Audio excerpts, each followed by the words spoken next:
শ্রীভূমির ওই ঝাঁকজমকে আঙ্কেলের বাড়ি। কালী পুজোর টানে গেলাম নিয়ে ফ্যামিলি আর গাড়ি। আমাদেরই শ্রীভূমি শহরে ছিল আঙ্কেলের বাড়ি। কালী পুজোর নেমন্তন্নে গেলাম তাড়াতাড়ি। সাজানো গোছানো বাড়ি, আলোয় ঝলমল। আঙ্কেলের বড় বাবার বিশ্বাস আজও অবিচল।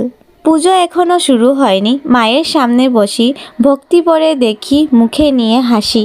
মায়ের মুখটা কি সুন্দর, দেখেই জুড়োয় চোখ। মায়ের সামনে বসে আমরা, সঙ্গে অনেক ভক্তলোক। শ্যামা মায়ের অপরূপ সাজে, চারপাশ ঝলমল। মুক্তকেশী মায়ের রূপে চোখ করে ঝলঝল। কপালে টিপ, রাঙ্গা জিভ আর হাতে খড়গ। মায়ের মুখের হাসি দেখে মন যে কথা বলে। ঢাক ঢোল আর পুজোর মন্ত্রে পরিবেশ জমজমাট।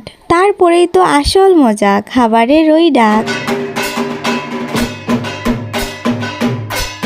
পুজোর শেষে ঢাকের তালে খেতে গেলাম সবে।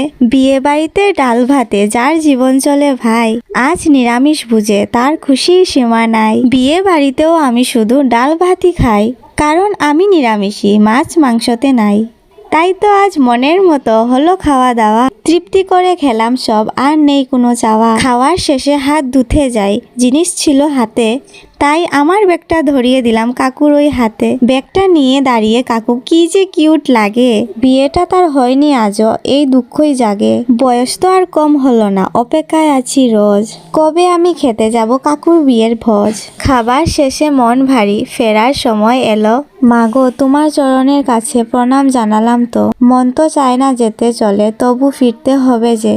অনেক দূরে বাড়ি আমার, রাত যে গভীর হয়েছে। ফেরার পথে জুতোর মেলায় জুতো খোঁজা দায়। নতুন জুতোয় ফসকা পড়ে ব্যথা হলো পায়ে। বাইরে এখন হাড় কাঁপানো শীতের আনাগোনা। সোয়েটার আর পরবো না, মায়ের চাদরই শোনা। মায়ের রোমে শরীর জুড়োয় কাটলো শীতের রেশ। কেমন হলো আজকের এই ভিডিও পরিবেশ? কমেন্ট করে জানিও সবাই, ফলো করতে হবে। টাটা এখন, আবার দেখা নতুন ব্লগে হবে।